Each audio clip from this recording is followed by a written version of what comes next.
En attendant, je vais vous présenter une équipe qui ne s'en tire pas trop mal, parce que l'équipe du Splendide est subventionnée d'abord par les spectateurs, oui, surtout. Et puis ensuite par les producteurs de cinéma, depuis Les Bronzés. Non, on n'est pas subventionné par eux, enfin, on travaille grâce à eux, mais c'est le théâtre et le cinéma. Le fait de recevoir un peu d'argent, oui, mais ça permet de vivre l'argent. Pour manger, bon, enfin, on s'en sort bien quand même. Le cinéma permet de faire du théâtre. Oui, c'est un luxe. Voilà. Alors, je préviens tout de suite les enfants qu'ils risquent d'être un peu traumatisés par le titre de votre prochain spectacle. Et par la pièce aussi. Par la pièce aussi. Mais enfin, le titre déjà. Oui.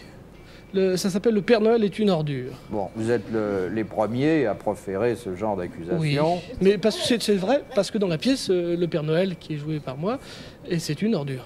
C'est pour ça que ça s'appelle comme ça. Ce n'est pas du tout une atteinte au phénomène Père Noël. Ah non, moi j'y crois toujours, c'est très très bien. Oui, oui. D'ailleurs, on lit dans votre regard que vous y croyez toujours. Oui. Alors, comme toutes les vraies pièces comiques, celle-ci exploite un thème dramatique, profondément dramatique. C'est complètement désespéré. Oui. Une pièce désespérée qui fait rire. Oui. C'est la nuit de Noël? C'est la nuit de Noël à Détresse Amitié. Détresse Amitié, c'est un organisme où les gens peuvent appeler quand ça va pas, quoi. Alors, ils cherchent un réconfort. Et puis là, comme c'est la nuit de Noël, ils vont réussir à se glisser, à passer. Et puis il y a tout un tas de personnes. Vous voulez dire qu'ils ne téléphonent pas à la nuit de Noël, ils viennent? Ils téléphonent puis ils viennent. Oui. Alors ça fait...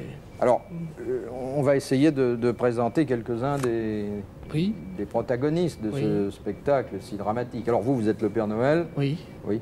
Moi, je suis une ordure, d'où le titre. Oui. Je suis un parasite, quoi. Mais il faut dire que j'ai beaucoup d'excuses parce que j'ai une jeunesse difficile. J'ai été orphelin à 6 ans et puis j'ai été refusé comme pilote de ligne à cause de l'orthographe. Oui, ça vous marque, évidemment. Oui, ça marque, voilà. Oui. Alors, à côté de vous, Anémone, qui est une des deux répondeuses, c'est-à-dire celle qui, en principe, prend le téléphone. Oui. Et comme je suis très bonne, je profite de mon temps libre pour tricoter des gants à 3 doigts pour les petits lépreux de Jakarta. J'ai eu moi-même bien du malheur. Et je n'ai plus de vie de femme depuis 3 ans. D'ailleurs, je ne m'en porte pas plus mal, mais voilà, je suis un peu coincée. Oui, enfin, si vous n'avez plus de vie de femme, votre voisine en a une, ceci compense cela. Moi, je n'ai plus de vie du tout, moi, je n'ai plus de goût à rien. Oui, alors, Roland Giraud tient le rôle du travesti, et maintenant, dans toute cellule qui se respecte, il faut un travesti. Oui, mais moi, c'était à la suite d'une sinistre affaire. Enfin, moi, j'ai été marié, mais depuis que Thérèse m'a quitté, je n'ai plus de goût à rien. Et c'est une catastrophe. À la suite d'une affaire de manteau prêté, rendu taché, un manteau d'une valeur inestimable, j'ai été obligé, n'ayant pas de fortune personnelle, de faire tous les métiers du monde, et jusqu'au plus ancien.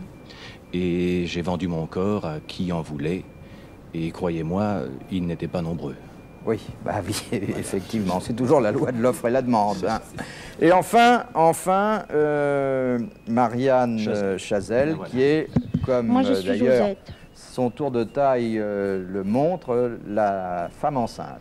Voilà, alors moi je suis la fiancée de Félix, le Père Noël, et puis ça va très mal, j'ai beaucoup de malheur parce qu'il a essayé de me faire passer par le vide ordure et forcément ça ne passait pas heureusement, parce que je suis enceinte jusqu'aux dents. Alors vous avez compris à quel point vous seriez ému en allant voir cette pièce, la troupe étant complétée par un monsieur en robe de chambre qui est Bruno Moineau et qui est le voisin du dessus. C'est ça, je suis le voisin du dessus, je suis un peu désespéré parce que je suis un immigré, je suis loin de mon pays, je descends pour avoir un peu de contact, je viens offrir des chocolats qui sont très bons parce que c'est des choses qui viennent directement de mon pays, c'est du cacao de synthèse, la saccharose, de la margarine, c'est que des bonnes choses. Oui, de bismuth, c'est pour le voyage, pour que ça se garde, ils sont obligés d'en mettre. Une notation d'ailleurs intéressante, dans ce texte, il est prouvé, dites-vous, statistiquement, qu'il y a 2 fois plus de suicides chez les désespérés que chez les autres. Oui, c'est vrai. Ça méritait d'être dit, parce que quelquefois, on hésite un petit peu. Bon, eh bien, messieurs, en attendant la subvention, il reste à souhaiter que la critique, le public, ou même le public seulement, se presse. C'est déjà fait. Ça va. De ce côté-là, ça va.